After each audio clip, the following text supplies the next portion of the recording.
everybody, Assalamualaikum warahmatullahi wabarakatuh. Welcome to my first video on Guru Biasa channel.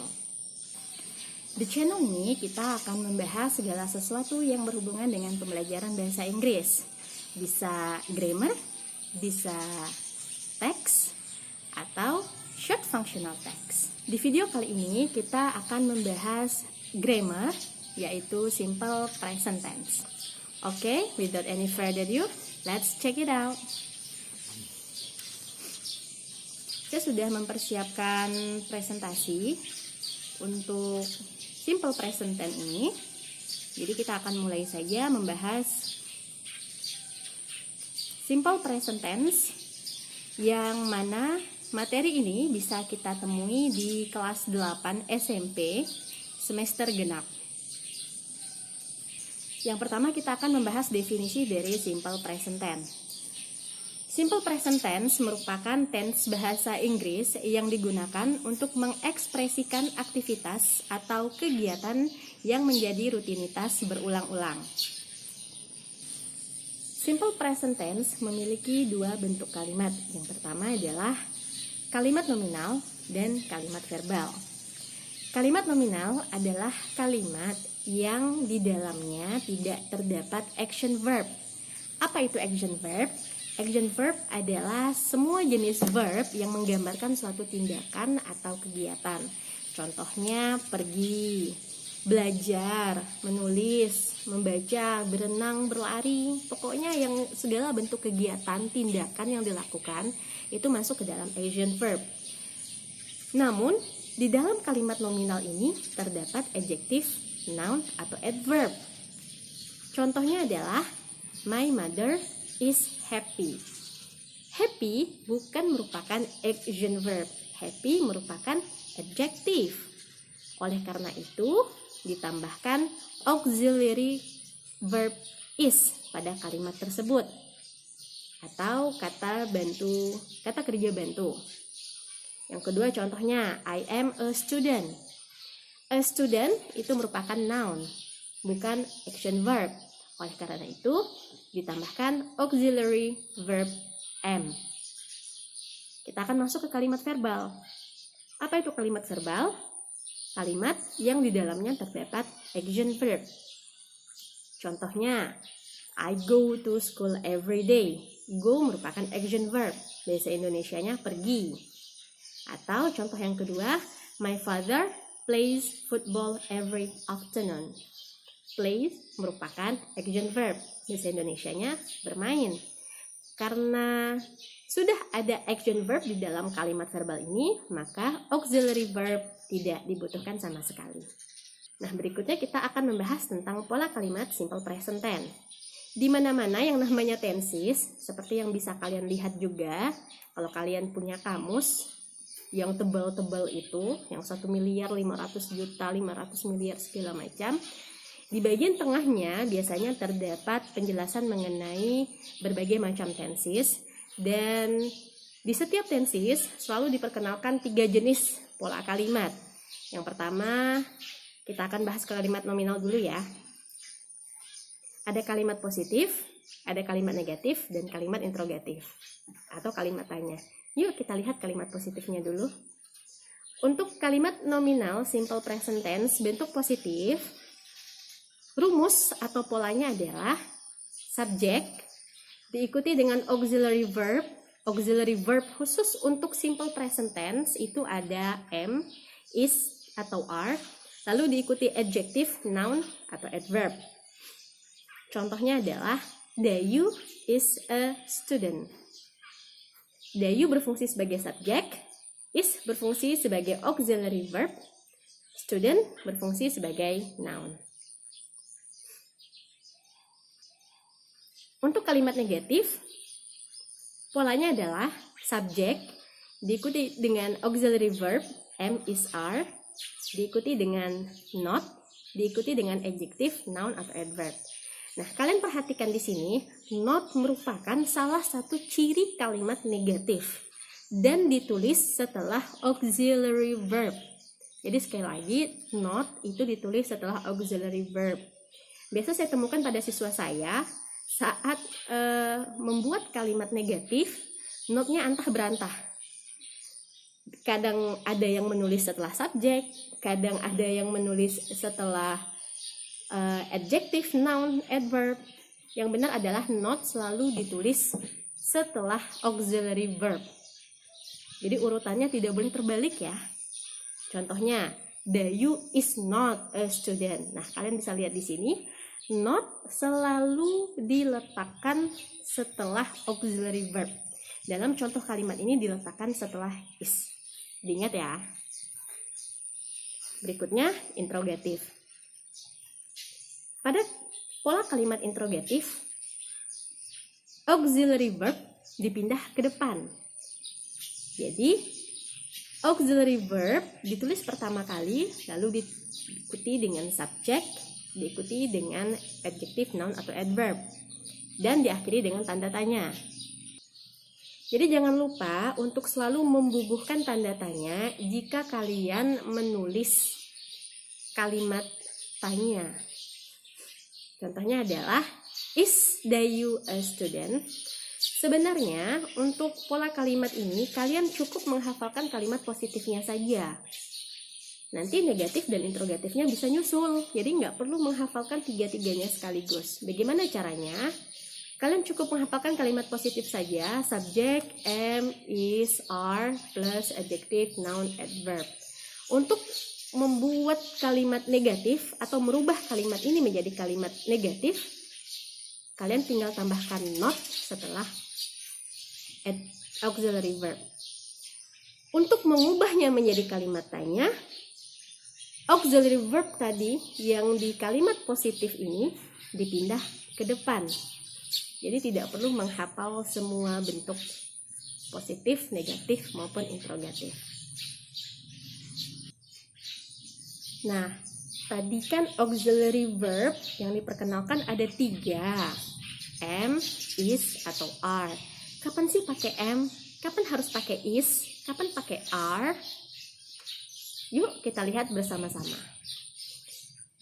Kesesuaian antara subjek dan auxiliary verb yang mengikutinya itu disebut dengan subject-verb agreement.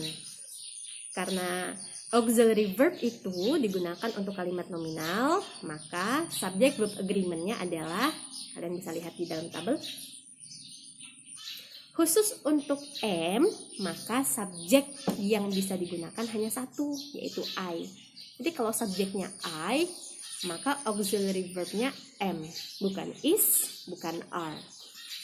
Kalau subjeknya he, she, it, Benny, my friend, atau dengan kata lain, kata ganti orang ketiga tunggal, alias cuma satu orang saja, hanya Benny saja, hanya Dayu saja, hanya Siti saja, maka memakai is.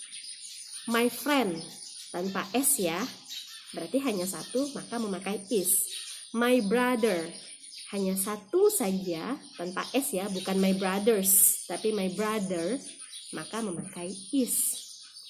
Sedangkan untuk subjek berupa you, we, they, Benny and Udin, atau my friends memakai auxiliary verb are. Jadi selain you itu wajib ya pakai are.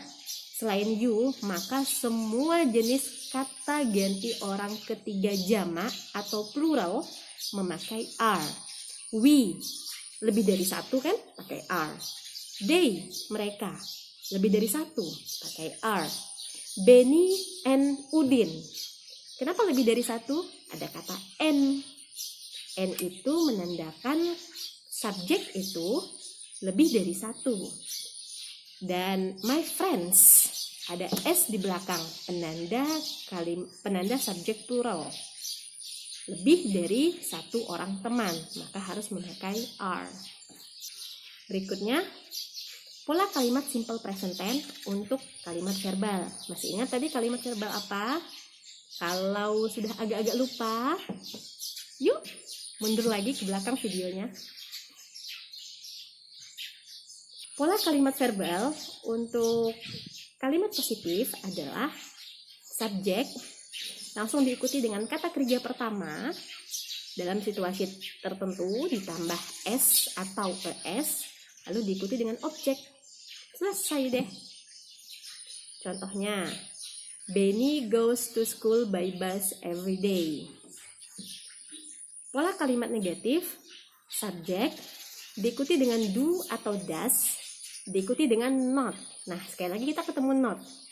Dan tidak bosan-bosannya saya mengulang-ulang, not itu merupakan salah satu ciri kalimat negatif, bukan positif atau bukan interrogatif. Lalu diikuti dengan kata kerja pertama dan objek. Loh, kok ada yang kurang tadi ya? Kok di kalimat negatif tidak ada penambahan S atau ES?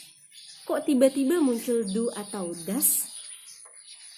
Untuk kalimat negatif, tidak ditambahkan S atau ES, tapi sebagai gantinya ditambahkan do atau does.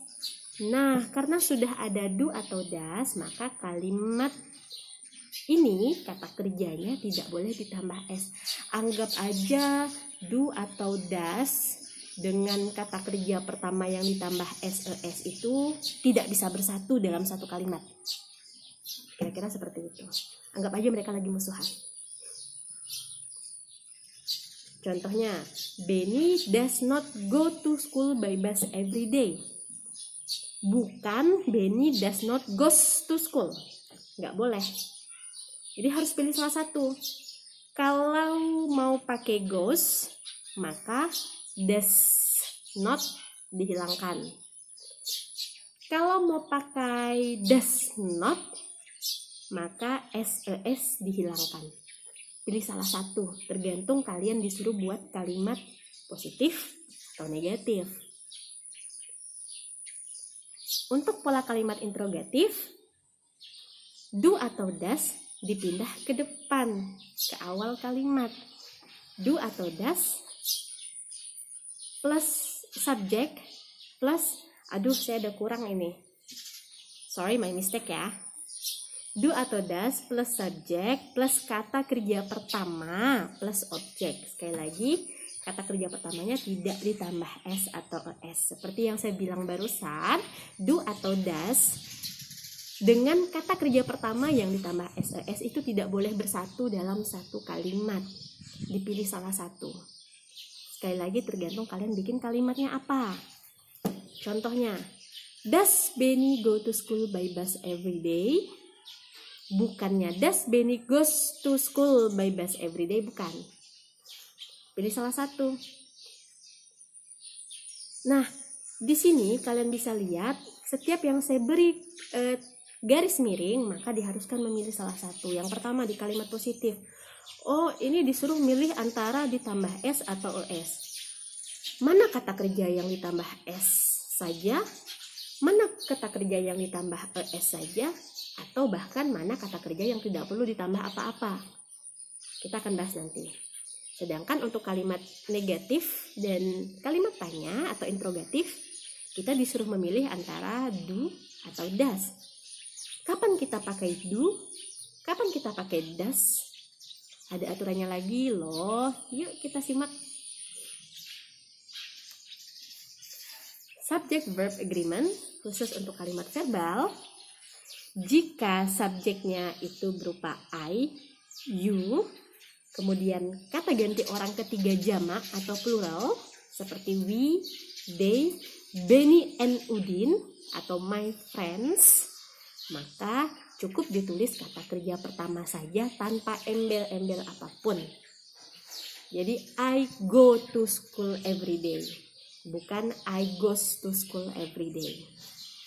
Sedangkan kalau subjeknya itu berupa he, she, it, Benny saja, Benny, atau my friend, hanya satu orang, atau dengan kata lain merupakan kata ganti orang ketiga tunggal, hanya satu saja, maka wajib ditambahkan S atau ES.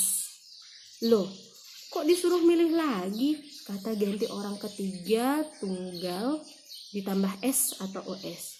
Kapan kita pakai S? Kapan kita pakai ES? Nih ada aturannya. Yuk kita simak. Khusus untuk verb atau kata kerja yang huruf terakhirnya itu adalah S, SH, CH, X, Z, dan O, maka ditambahkan akhiran ES.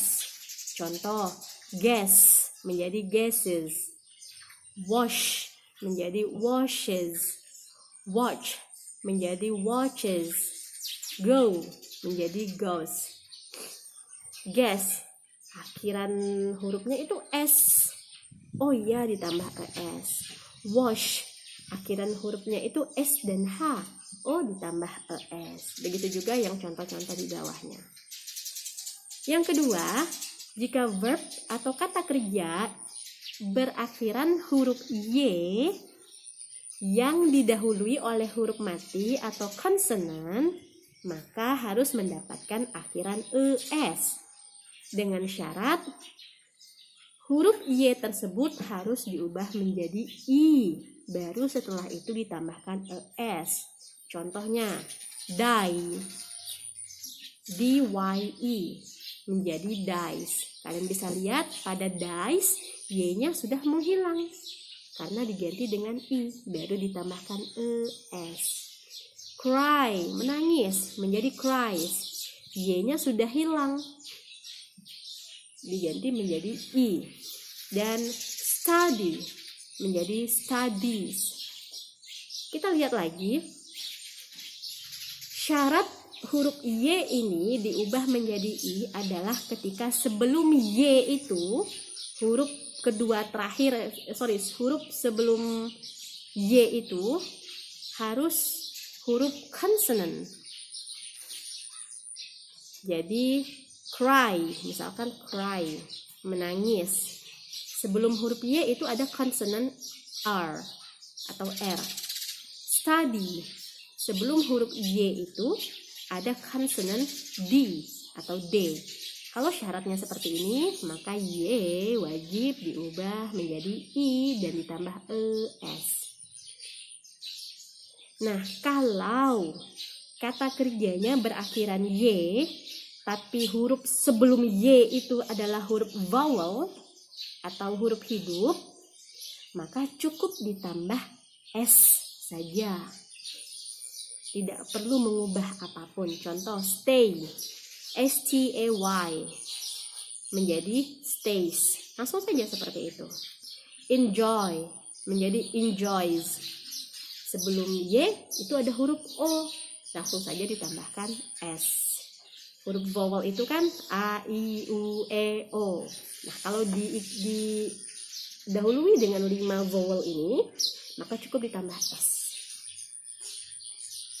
Nah, sedangkan tadi untuk do dengan das kan sudah tuh ditambah S atau OS. Bagaimana dengan kalimat negatif dan kalimat tanya yang harus memilih antara do atau das? Kita lihat tabel berikut ini. Kalian memakai do jika subjeknya I, you, we, they, Benny and Udin atau my friends. Atau kata ganti orang ketiga jamak plural ditambah dengan I, you, maka pakai do. Does he, she, it, Benny, Udin, Siti, Dayu hanya satu orang saja, atau my friend, satu orang saja teman kita, my brother, satu orang saudara laki-laki, my sister, my teacher, my neighbor, my mother, my father, my student, hanya satu orang saja atau kata ganti orang ketiga tunggal, maka kita memilih das. Kalian bisa lihat di tabelnya, ini hanya pindah ke bawah. Verb 1 tidak ditambah embel-embel apapun, itu digunakan oleh subjek yang sama dengan do. Sedangkan verb 1 ditambah S atau ES digunakan oleh subjek yang sama dengan das. Tinggal dipindah saja. Nah, saya ingin membahas sedikit untuk kata ganti orang ketiga plural atau jamak yang berlaku pada verb 1 saja dan pada do saja. Sebanyak apapun subjeknya, jika ditulis sebelum auxiliary verb, jika ditulis sebelum kata kerja, atau ditulis sebelum do atau does, maka itu tetap subjek.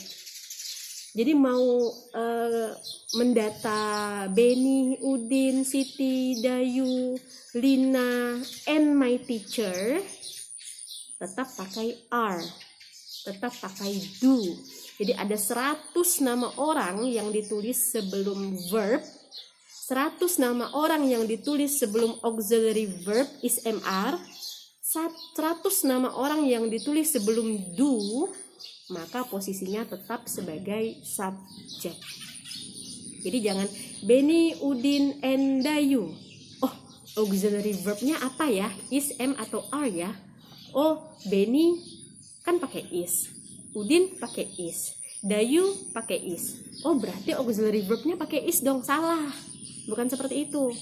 Benny, Dayu, and Udin are. Kenapa pakai are? Karena 3 orang ini merupakan satu kesatuan subjek yang lebih dari satu. Sekali lagi, setiap orang, binatang, atau benda, tempat yang ditulis sebelum kata kerja, sebelum auxiliary verb, dan sebelum do, itu semuanya merupakan subjek. Nanti kita bahas kapan-kapan ya, kita bikin sesi khusus. Nah, sekarang kita sampai di contoh kalimat. Contoh kalimat nominal ini. Are you in the living room?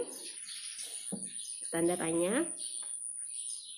Are itu merupakan auxiliary verb. You merupakan subjek. Kenapa pakai are? Karena subjeknya you. Kok you sih? Ya, balik lagi ke belakang, silahkan mundur lagi pada bahasan subject verb agreement khusus untuk kalimat nominal ya, kalau lupa-lupa dikit. Dayu is always on time. Karena Dayu ini merupakan kata ganti orang ketiga tunggal, maka auxiliary verbnya memakai is. Dan setelah itu tidak ada verb, action verb. Is the sun bright today? Kenapa kita pakai auxiliary verb is? Yang pertama, subjeknya itu merupakan the sun. The sun cuma satu, kata ganti orang atau kata ganti benda tunggal. Bright itu bukan action verb. Bright itu merupakan adjective, maka memakai kalimat nominal. I am not a lazy student. Kenapa pakai auxiliary verb am? Karena subjeknya I. Kenapa memakai kalimat nominal?